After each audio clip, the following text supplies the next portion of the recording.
What's happening, guys? So today I want to talk about reverse dieting when you finally reached your goal.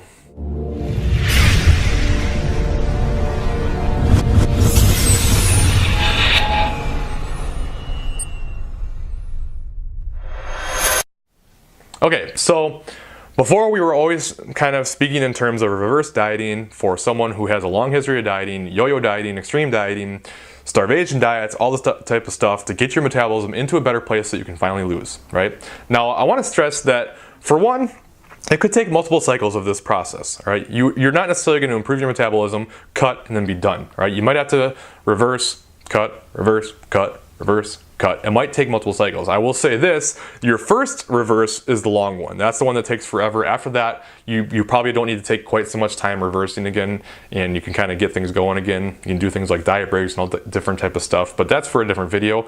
I just want to say that you might not get there all in one shot, and that's okay.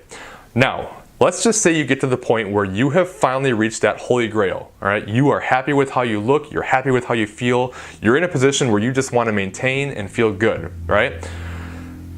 This is where reverse dieting now comes into play again, and I think it's the number 2 factor as to why most people can't sustain their weight loss behind sustainability of a diet. All right, you hear me talk about this all the time if you've been watching my channel for a while, about how if you diet in a way that's not sustainable, if you're very super restrictive and you hate the way you eat and you hate everything about your diet, you're not going to sustain it. And when you get done with that, even if you somehow reach the body that you want, you're going to go back and you're going to binge, and you're not going to be able to understand how to maintain your weight, and you're just going to eat anything and everything, and you're going to gain the weight back. That's probably the number 1 reason why most people don't sustain their weight after a weight loss phase. The number 2 reason, in my opinion, is most people don't reverse diet out after they've reached their goal. Take the time to get your metabolism higher again, because nobody wants to spend the rest of their life eating low calories. If you get your calories really low, like they're probably going to need to be to reach that final destination, so to speak, it's just going to be way too hard to maintain. If you got your calories into a place where they're super low, and now maintaining requires those super low calories, chances of you maintaining that for the rest of your life are pretty low. Life is going to happen. You're going to want to eat food, okay? People love food. Who doesn't love food, right?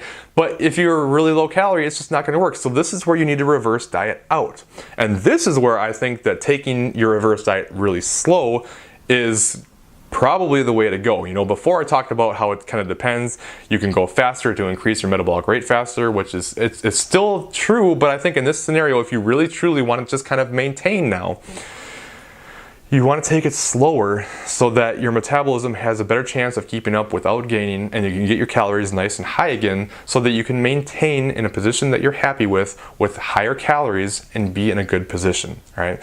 I even really recommend, even in that beginning initial increase in calories, I would be slow with it, all right? If you take it super slow, you're going to kind of remain in a deficit a little bit, right?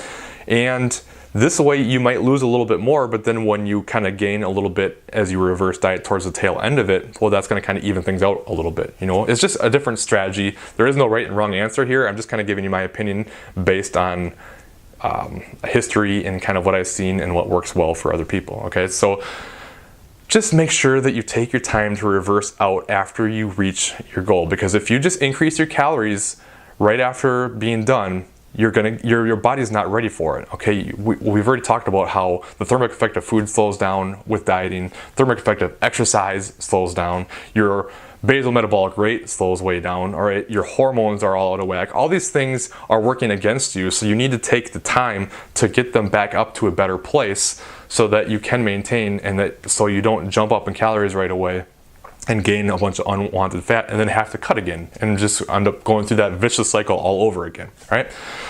So that's my tip. Make sure you're dieting in a sustainable way. Make sure once you reach your goal, you reverse diet back out so that you can maintain better.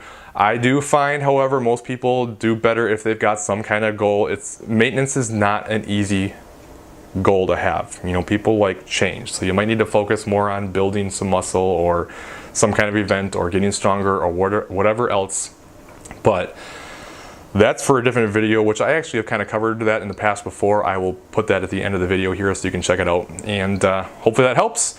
As always, any questions, drop them in the comments below, and I will see you guys in the next video.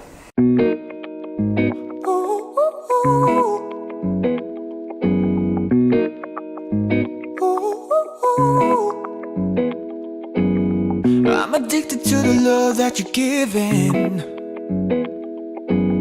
Every minute, every day I've been craving.